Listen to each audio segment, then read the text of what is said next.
Hello and welcome to this week's edition of the Academy. Sadly, this will be the last video in this series on Liddell Hart's strategy. It's a great book. I've really enjoyed reading it. Today we're going to cover the 8th of his 8 maxims, and this one also is a negative maxim, one of the don't do this kind of maxims. But before we actually get started, I want to thank everyone for sticking with me through these reviews and discussions, and for subscribing especially. And if you've commented along, I can't tell you how much that means to me, because it really does help me. It does encourage me, and it also gives me ideas for what I could include, or especially if you're discussing alternative perspectives. Okay, so with that, if you want to keep it up to date on when I release a particular video or what have you, please go ahead and click the notification bell below, and you'll know. All right, so let's start. Maxim number 8.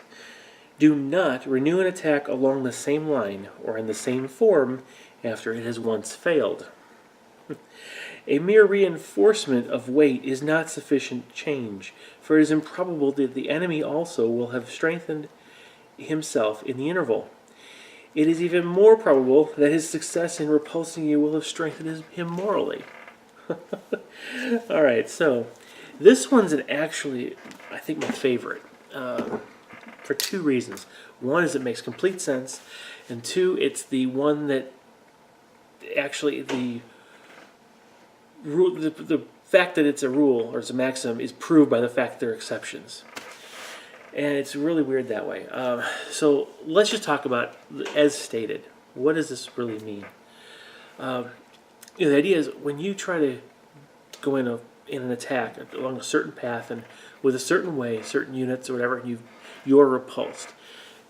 Don't simply reinforce it and try again.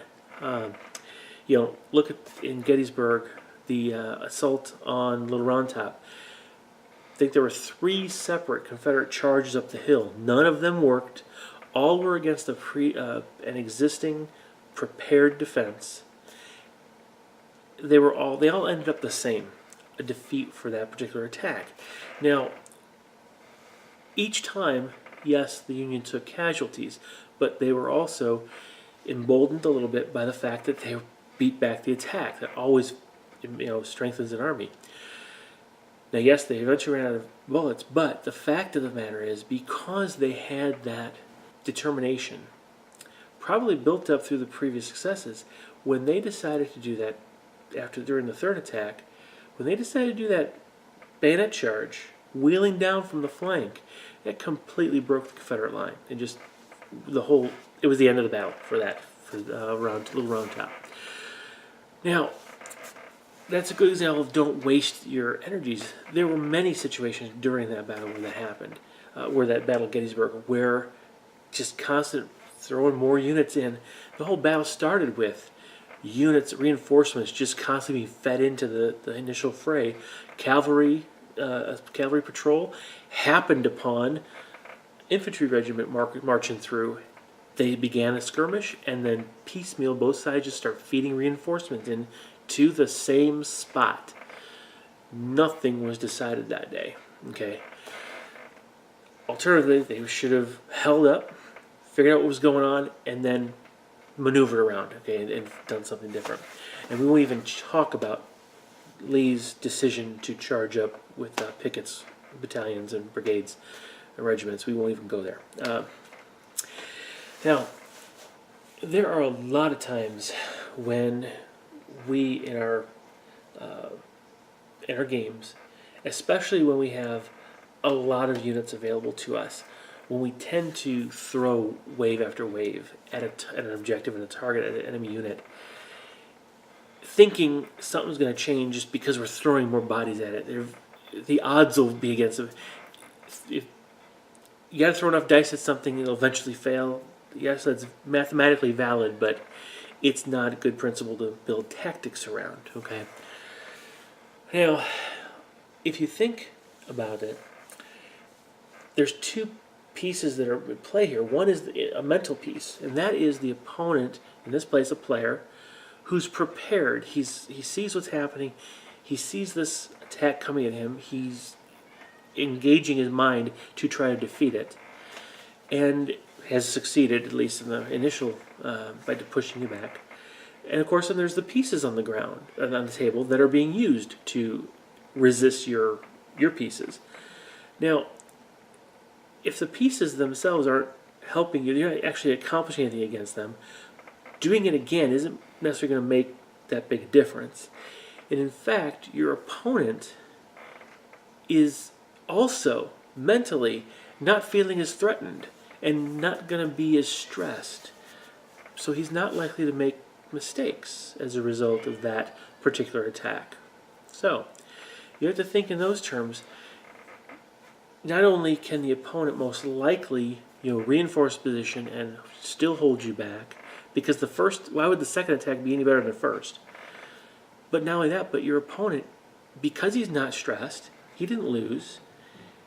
He's not in a frame of mind that is stressed where he will end up in a position where he will make mistakes. Okay, you, however, failing those attacks, are a little bit more stressed out than your opponent, especially if you feel like you're running out of time. You're more likely to make mistakes in that frame of mind. So it does serve you best to stop, roll things back a bit mentally, and figure out a different approach. Okay, remember, especially if you look back at some of what Sun Tzu had talked about, and some of the things that even Liddell has mentioned earlier. Okay, look for the other approaches. Try and do the indirect approach. Trying to do what the opponent does not expect you to do in order to counter this, this wall that you just can't seem to beat down. Okay, now obviously the playing pieces, that's a second aspect physically on the table. You do have the reality of the makeup of that defending unit or units might be such that it's very difficult to pound down and tear apart. So you may need, if your first attempt didn't work, again, don't just keep feeding stuff in the meat grinder, though it may be fun. Think, is there something better on a table that is more suited to dealing with that? Or, as mentioned in the previous episode, attack with ranged first. Weaken that unit before you engage full frontal with it, so that your units have a much better chance of taking the position with whatever they're trying to accomplish there. Okay, so that's kind of what that's what he's trying to drive at when he says, don't renew this attack. And here's why I like this maxim. The exception proves the rule kind of thing. That's what's going on here. You need to marry this one up with one of the previous videos. I already mentioned it before. Do something that the opponent doesn't expect, right?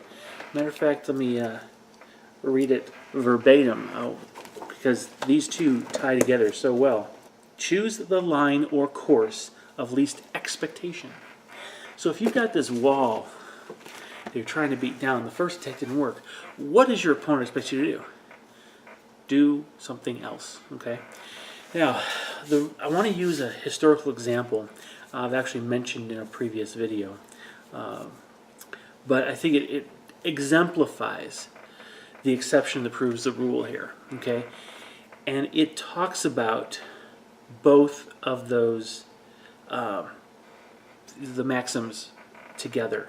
The line of least expectation, but especially don't renew your line of attack because, along the same lines, because your opponent was likely reinforced and all that kind of stuff. Well, during Operation Garden, okay, in part of Market Garden was Operation Market was the airborne drop. Operation Garden was the actual push of the armor forward on the ground.